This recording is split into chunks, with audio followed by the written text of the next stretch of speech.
Welcome to Max and Stacy Report. I'm Max Keiser, coming to you from El Salvador, land of the free, home of the Bitcoin. Speaking of El Salvador, Bitcoin, economics, and all things macro, mini, and Bitcoin, Stacy, breaking news. Right. Como siempre, as always, Max and Stacy are right. Like always, we're right when the mainstream media has been wrong since the beginning of time. Remember back in 2011 when we were the only ones covering Bitcoin and they refused to cover it. Then they said it was all these horrible things. We were right, they were wrong. Well, here's my tweet, which I have to say President Bukele liked. And it says this: Max and Stacy have been right. Bloomberg and CNBC have been wrong, como siempre. And that was me quote tweeting Nayib Bukele in this thread where he announces his two bills that he submitted to the Congress here in El Salvador, basically disproving everything that has been said about El Salvador and their debt, and that they're going to default on their debt, and all the concern trolls, they're going to default on the debt. So I'll read you the thread. It goes like this. Today, we are sending two bills to Congress to ensure that we have the available funds to make a transparent, public, and voluntary purchase offer to all the holders of Salvadoran sovereign debt bonds from 2023 to 2025 at whatever the market price is at the time of each transaction. And then this tweet, which is the one I responded to, Max, and that is contrary to what the media has been saying all of this time. El Salvador has the liquidity not only to pay all of its commitments when they are due, but also purchase all of its own debt until 2025 in advance. And we'll do it at market price. Understanding the market price will probably move upwards once we start buying all of the available bonds. The purchasing operation will start in 6 weeks, the time it takes to file all the paperwork. And finally, it will be interesting to see if the media will publish hundreds of articles saying El Salvador is repurchasing its own debt, just as they published hundreds of articles saying without substance, we were heading to a default. Right, well, El Salvador is unleashed. The economy is unleashed. The president realizes there's a few things to do that'll make this economy boom. They've already had a 10% GDP growth last fiscal year. Looks like they're going to equal that or exceed it this fiscal year. It's going to be the fastest growing economy in the world. Yeah, they can pay down this debt. No problem. They've got the cash. All the FUD, all the naysayers, all the mainstream media outlets like Bloomberg and others, Financial Times, Wall Street Journal, they're pushing the propaganda that there was going to be some strains to get this debt paid. That's false. We gave you the truth. We reported the truth. We've been doing it for 20 years. We're here on the ground. We talked to everybody here and we did our analysis and we said that there's no problem with this debt. That's why hedge funds are moving in. That's why capital's moving in. That on top of this, of course, the other legs to the El Salvador success story would be the boom in tourism, the eradication of the gang violence, which adds $6 billion to a $30 billion economy. So it's all adding up. They're going to catch up to the next biggest economy in the region. They're going to be a $60 billion economy in the next 5 years, I predict. Max, also, like I said, como siempre, is that haters are going to hate, right? That's what they do. Haters hate. And I know you've talked about this before to me, whereby when you were a stockbroker, hate was a great way to sell clients stocks, right? Because hate is a big motivator for them to be blind to the flaws of a certain position that they hold. So here we have haters that continually hate, and they're continually wrong for year after year. Whether it's like Peter Schiff has been wrong about Bitcoin since it was $1, right? He's been wrong the whole time, and he keeps on hating it. The same thing with El Salvador's debt is they keep on, because President Bukele has taken a position of, hey, we're actually sovereign, we're a sovereign country, and we could do as we want, as I've been elected to do, and haters hate him for that, like in the US media in particular. So they're going to hate no matter what. As he alluded to in the final tweet in that thread there, that they'll still hate him, right? They'll still hate the fact that El Salvador is actually going to pay its debt. And I want to turn to another thing, because you mentioned tourism. Tourism is booming. All countries in the world spend fortunes trying to get more tourists to come to their country. Huge budgets. France is like one of the number one destinations for tourists. And when we lived there, this was something that was always on their mind in terms of like, oh my God, the tourists aren't coming, or what should we do to get more to come? Things like that. Well, here, tourism is booming because of President Bukele and Bitcoin putting El Salvador on the map. It's talked about all the time. It's talked about, as you see, media is constantly talking about them. Therefore, also people are thinking about El Salvador. Well, I tweeted this, and then haters hated, right? Everyone who comes to El Salvador falls in love with the country, thus proving 1,000 headlines wrong. And all I was doing was retweeting somebody who watches the show, Jen the bartender. She's the Bitcoin bartender, and she was having fun on Bitcoin Beach and just having a good time. Don't you want people to come to your country and see how you live and how you're having a good time and what your country's really like? It's not like those headlines, all those bad headlines. And lo and behold, there were people here who were upset that tourists were coming, that they were colonialists, these tourists that were coming here to spend their money, visit our country, eat our pupusas, experience El Salvador for themselves and see that contrary to the headlines, as she points out, she was having fun on Bitcoin Beach. Right, misery loves company. And what you have here in El Salvador, there are a few legacy politicians and a few legacy media outlets that are just absolutely at a loss to know how to handle the fact that the country is now in a high growth phase with a very dynamic president, and tourism is booming and people are loving the country, and that you can't have that doesn't mix with being dour, depressed, sourpuss, miserable, legacy, bozo the clown. So they band together and they have a big crying jag. We're growing. Oh my God, tourism is booming. The economy is doing great. And these people are becoming extinct because it makes no sense. But as you point out, it's easier to sell hate and fear than it is to sell hope and dreams. That's true on Wall Street. It's true in the media. That's why it says if it bleeds, it leads. People focus on misery and catastrophe. It sells papers. It also sells stocks and bonds. If they can create a bad story for the bonds of El Salvador, they can get hedge funds to sell it short and make a commission. Well, now all those short sellers on Salvadoran debt are going to get their clocks cleaned because there's going to be a massive short squeeze because that thing's going to rocket to par value because there's plenty of cash to pay the debt. That's just simple mathematics. Bitcoin encourages simple mathematics. It's a simple mathematical certainty to increase purchasing power forever, and it's a mathematical certainty that there's enough cash in the bank to pay down the debt here, and if you're short and if you're miserable, you're going to get your clock cleaned. That's a fact.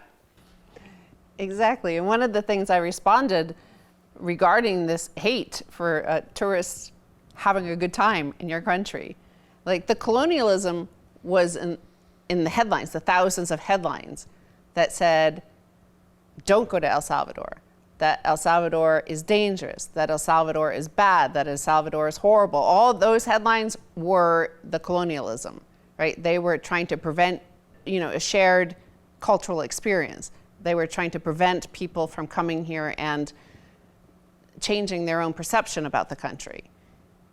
But it's also what I realized is that, Las 14 have always been there. Here in El Salvador, the 14 families, but everywhere around the world since the beginning of time. There's a certain group of people that are the haters. And what they hate is that you might share some of the pie, that, the plebs might win. That drives a lot of the hate, by the way, for Bitcoin as well, is that the early Bitcoin adopters were plebs. They weren't Wall Street. They were not Silicon Valley. And that's why their behavior is so hateful now. That's why Silicon Valley and Wall Street are such haters with their shitcoin token scheme frauds. That's just pure hate. That's hatred for all the natural law, right? They're just trying to steal, like the 14, from the people native to Bitcoin, like the first adopters. They want to steal their stuff. They think they deserve it, and they hate that you're having a good time. They hate that you're better than them. They hate that you're smarter than them, and that's the truth. And they hate that you're sovereign. They don't want you to be sovereign. They want you to rely on their junk and their fiat fraud. Right. There are the 14 families here in El Salvador. They've been around for a long, long time. They control essentially the wealth of the country. That's the way it's been for a while. And then Bitcoin shows up, and it's like a can of Raid anti-cockroach spray, and you've got 14 family of cockroaches. You've got the parasites, and suddenly here's a Raid, the anti-parasite spray, and of course they're now running around, you know, look, oh my God, what are we gonna do? But those 14 families, their days as power brokers, they're now, they should be put on notice. It's over. Time to get real jobs, maybe become a Bitcoin developer, and do something productive with your life. Stop leeching on the population. Well, that was proof of stake versus proof of work. Nobody, those who have the biggest proof of stake don't like a proof of work world, because they've lost the ability after generations, of course, of even knowing how to work. So toll booth collectors, the rentiers, they never like to have to work. If you're a rentier, that's a proof of stake system. That's what we're leaving, and that's what we're exiting. So como siempre, you and I are always right, and they're always wrong. Haters are always wrong because haters are blinded by their hate, right? That's a phrase everybody knows. You get blinded by your hate, so you can't see the truth right in front of you. You can't see the truth of Bitcoin. You can't see the truth that people want to be free. You can't see the truth that people want to be sovereign. You can't see this. When I went out to Apopa with you, when we were out there sharing some of the funds from Bitfinex with the local population, and you and I walked in here, and just so people out there understand, Apopa, just Google it yourself, APOPA, was considered at certain points like the most dangerous city in the entirety of Central America. We went there without security and carrying hundreds of thousands of dollars right on our phone to distribute to people in the area. Some hater came up to me, some guy, I don't know if he was a journalist or an activist or whatever, I don't know. But he came up to me like very aggressive. I could see him like walk right at me. And he was like, are you forcing people to use the government wallet? And I was like, I'm paying people on their QR code. I don't look, I'm not like their boss.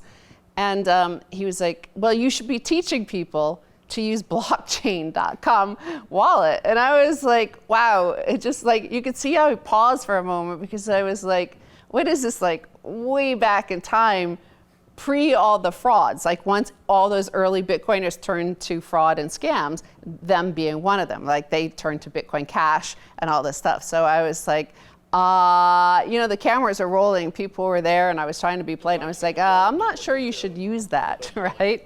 And he's like, no, believe me. You could see in the video here. And since that, just in the 6 weeks since then, maybe 7 weeks, what you see is 2 headlines proving exactly that como siempre, Stacy was right, that guy, the hater, was wrong because he can't see what I can see. The first one was that crypto exchange blockchain.com faces $250 million hit on loans to 3 Arrows Capital. So that was the first one. And then just in the past week, what we saw was that it's like a custodial wallet, right? They hold all your information. Well, their servers were hacked, and all their clients' emails were stolen and leaked. So this is what I was suggesting when I was telling him, like, I don't know if you should trust that, and certainly don't tell all these people that I'm giving money to about this wallet, because they'll lose it, they'll have it stolen, or, you know, their emails hacked. He tried to mansplain to you, and you Stacy-splained to him.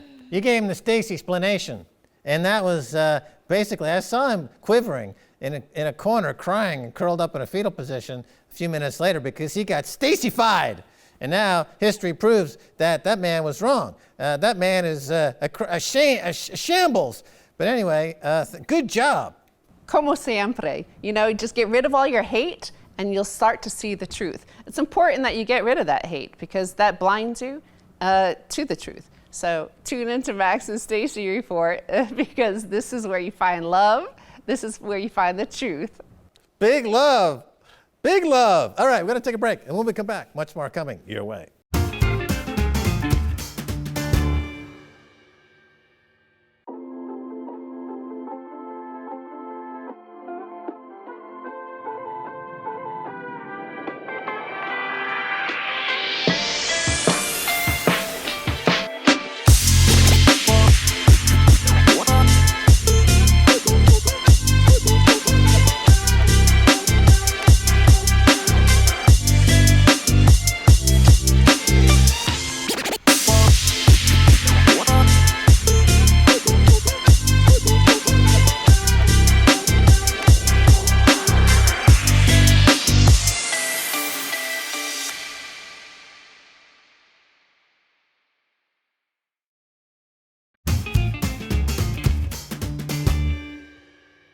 Welcome back to Max and Stacy Report. I'm Max Keiser. Time now to turn to Carliño, Toriello of Ibex, Mercado.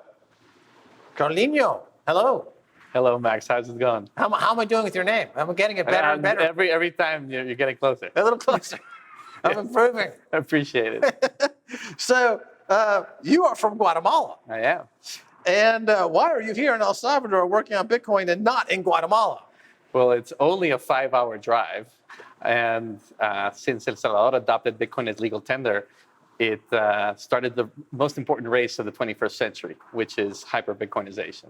And as a Central American, I think it's my duty to do everything I can to make sure that our region wins this race. And we have all the attributes to be the winners. So I want to do everything I can to do that.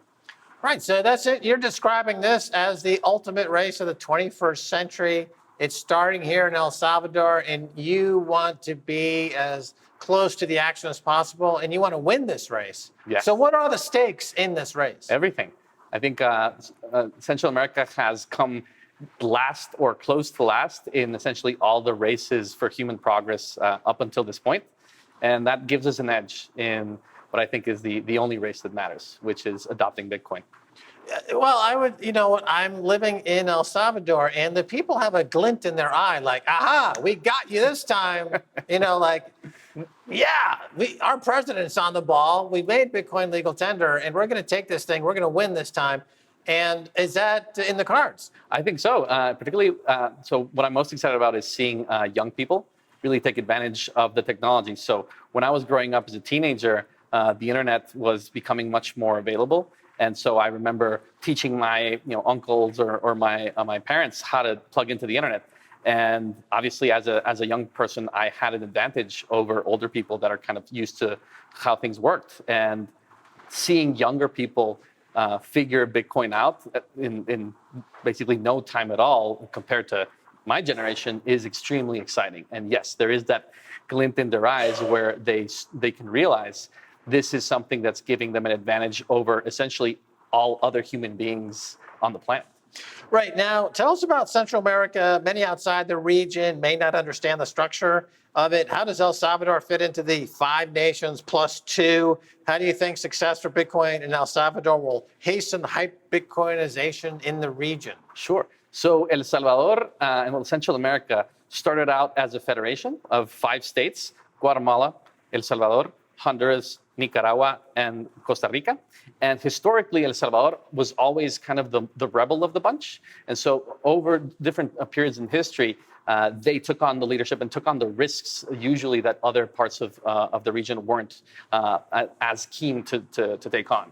And so just more risk, a higher risk tolerance than the rest of the region. And so I don't think it's any surprise. Now, the importance is how to do everything we can as Bitcoiners to help make that adoption successful as quickly as possible, because once the success is evident for the rest of the region, it is inevitable. The rest of the region follows those examples, follows success. But everyone's kind of just waiting and seeing how things play out. And that's why it's so important here. Right. That's what I learned, living here, is that El Salvador is really the country that has historically been kind of in the lead, taken some chances, been a little bit more entrepreneurial. So it's natural that this would happen here. The president, certainly by making legal tender, has taken a bold step. And this is also, it's 7 million people. It's not a huge country. Yeah. So it's a bit nimble. There's something that smaller size could work in its favor. Exactly. And it's more homogeneous than, say, Guatemala, which is much more heterogeneous. And so it'll be harder to do something like this in Guatemala. And the size, of course, El Salvador being smaller. I mean, the region now, when you include Panama, when you include Belize, is over 50 million people. So once it's proven here, the lessons can be very quickly adopted in these other countries. And as a region, once, before 2030, if we're able to win this race and get to the finish line first, I think we can become a shining beacon on the hill to inspire many other regions to come. Wow, that's so Reagan-esque. But speaking of Reagan, what's going on here hasn't gone unnoticed by the old Northern United Fruit Company in America. Those types, those corporate cartels and colonial interests are taking notice, and they're starting to pull out, the old tricks. They're starting to become quite obstreperous. Is that even a word? Nevertheless, so will they be able to divide and conquer? In other words, the way it always goes here is that you've got the hard left and the hard right. It's back and forth. They're two puppets on a string, and America's holding the strings. Let's be honest, right? That's been, if I could summarize it somehow, that would be very close. Are you going to break out of this? So El Salvador already broke out of it. I think Bukele is the only state leader that is playing what I would describe as a 21st century game, which is adopting Bitcoin before everyone else, realizing the game theory at play on a worldwide scale as an invention that rivals, the printing press and electricity or even the wheel comes into existence. And so I think while the rest of the world is still, stuck in this 20th century mind state, the El Salvadoran government is playing in this 21st century. And so I can't predict as to what the reactions are going to be, but traditionally, when there have been wars or periods of great unrest worldwide, this region has been ignored. So I'm hoping that is actually at play already, where there might be some people thinking to stop what's happening here, but there are so many other problems with fiat collapsing elsewhere in the world that hopefully they get distracted by the bigger fish that are in the pond, and we can just get focused on building and ensuring that the 50 million people that live in this region can use the technology as soon as possible to better their lives. Right. Well, the president is a child of the internet. He grew up native to the internet. And I think that a whole generation of leaders, when they saw what happened during the Arab Spring, what they called at that time the Facebook revolution, that the ability to congregate and get protests organized that were outside of the government's oversight led to a remarkable chapter in that country's history. And Bitcoin is something like that.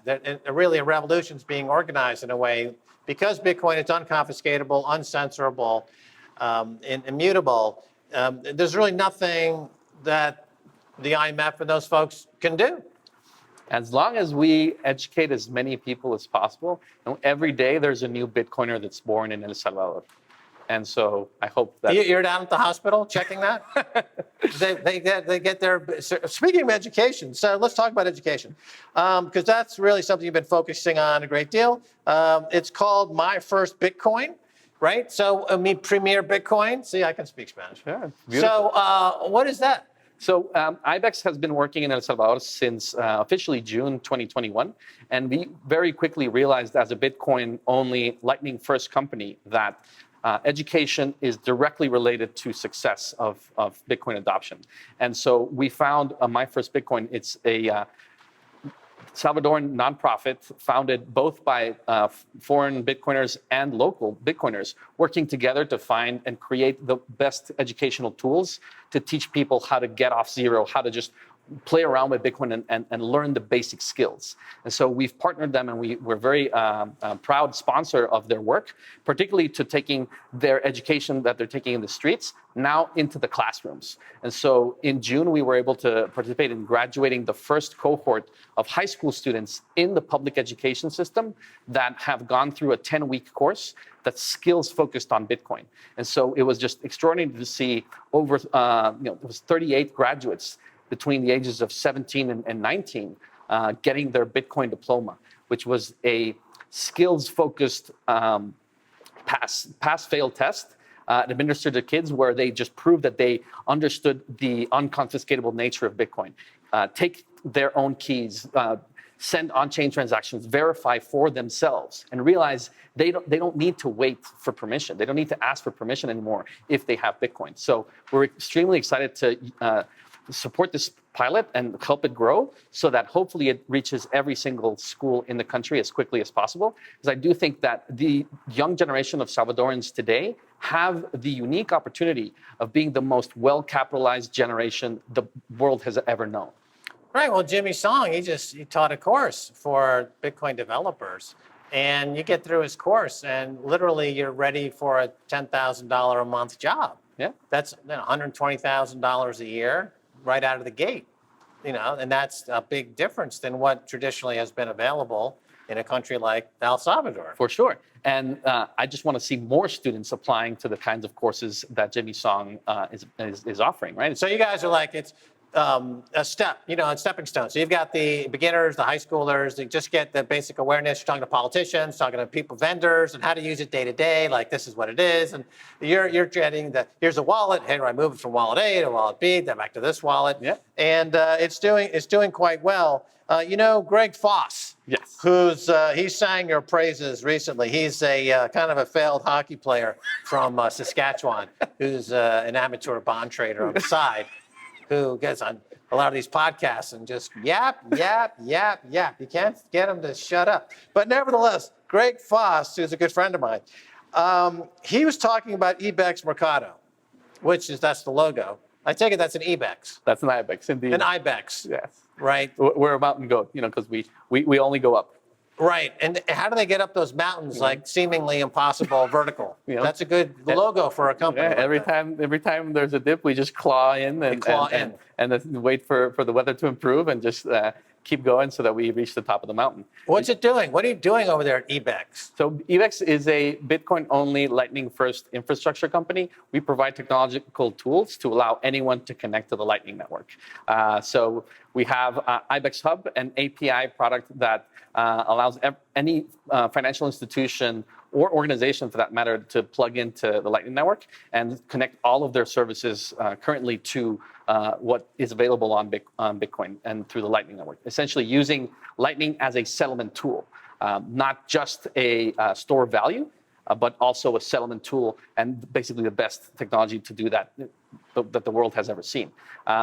So far, we also offer points of sale solutions. So we're focused on plugging Miami, for example, into our point of sale product. So you can see over 40 places around Miami where you can spend in Bitcoin. And increasingly, we're starting to see that kind of adoption elsewhere. So It's a Guatemalan company? We're a Guatemalan company. And now you're making inroads into Miami? We're in Miami. We're in several places also around the United States. It's a startup? It's a startup. What's your head count?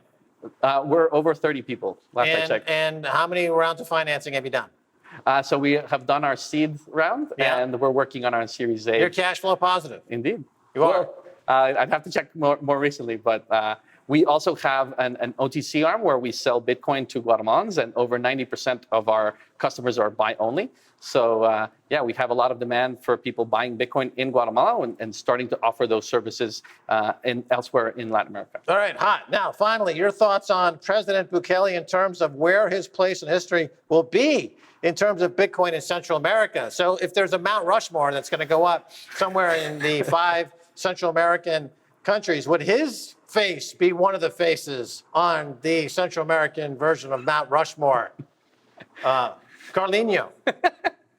I believe that Nayib Bukele is, like I said earlier, is the only head of state in the world playing the 21st century game. The adoption of Bitcoin by El Salvador in 2021 was a surprise to many. Looking back on it, it's obvious.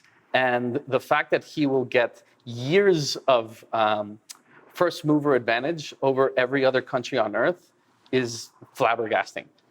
The amount of progress that this country has the opportunity to make in the next few years is incredible. And so the more Bitcoiners realize that it's about coming here and building and helping to do this, because El Salvador has a lot of opportunity, but Bitcoin is still hard to understand, and the common man on the street needs help, essentially. And so if we are able to realize this call to action that Bukele has created and increase the incentives to move here and to help this country be that example for the rest of the world, I mean, I think he has the opportunity to become one of the most well-known figures of the 21st century.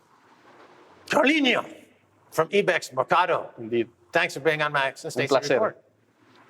Well, that's going to do it for this edition of Max and Stacy Report with me, Max Keiser. I want to thank our guest, Carliño from Ibex Mercado. Coming to you from El Salvador, land of the free, home of the Bitcoin. Until next time, bye, y'all.